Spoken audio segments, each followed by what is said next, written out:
আল্লাহ রাব্বুল আলামিন প্রথম আয়াতটা নাজিল করলেন শিক্ষা ব্যবস্থা সম্পর্কে। আল্লাহ তাআলা প্রথম আয়াতে বলেন নাই আকিমুস সালাহ, তোমরা নামাজ কায়েম করো।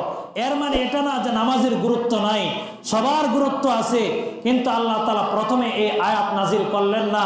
6666 আয়াতের মধ্যে আল্লাহ প্রথম আয়াতটা নামাজের বিধান সংক্রান্ত নাজিল করলেন না, যাকাতের বিধান দিয়ে আল্লাহ নাজিল করলেন না, হজ্জে বাইতুল্লাহর বিধান দিয়ে আল্লাহ নাজিল করলেন না, আরাফার ময়দানে অবস্থান নিয়ে আল্লাহ নাজিল করলেন না, দান সৎকার ব্যাপারে আল্লাহ নাজিল করলেন না, মসজিদ নির্মাণের ব্যাপারে আল্লাহ নাজিল করলেন না, অন্যান্য কোনো ইবাদত সম্পর্কে আল্লাহ নাজিল করলেন না।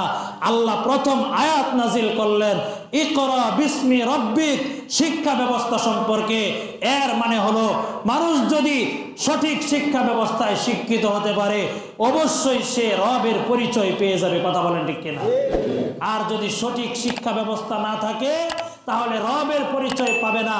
শিক্ষা ব্যবস্থায় শিক্ষিত হয়ে বলবে মানুষ তো বান্দরের জাত, মানুষের পূর্বপুরুষ বান্দর ছিল।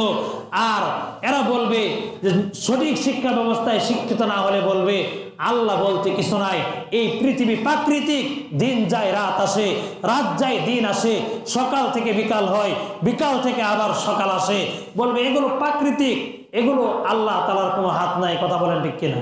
ভাইরা আমার, এই জন্য বৎসরের শুরু হয়েছে, আপনাদের সন্তানদেরকে অবশ্যই এতটুকু জ্ঞান আপনারা শিক্ষা দিবেন, মাদ্রাসায় ভর্তি করাবেন।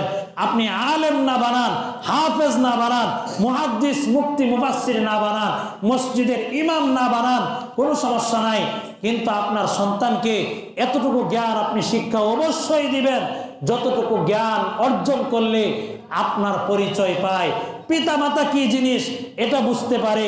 কারণ পিতামাতা, আপনি যদি আপনার সন্তানকে রবের পরিচয় করায় দিতে পারেন, রব অটোমেটিকলি ভাবে আপনার সন্তানকে পিতামাতার পরিচয় করায় দিবে। বলি সুবহানাল্লাহ।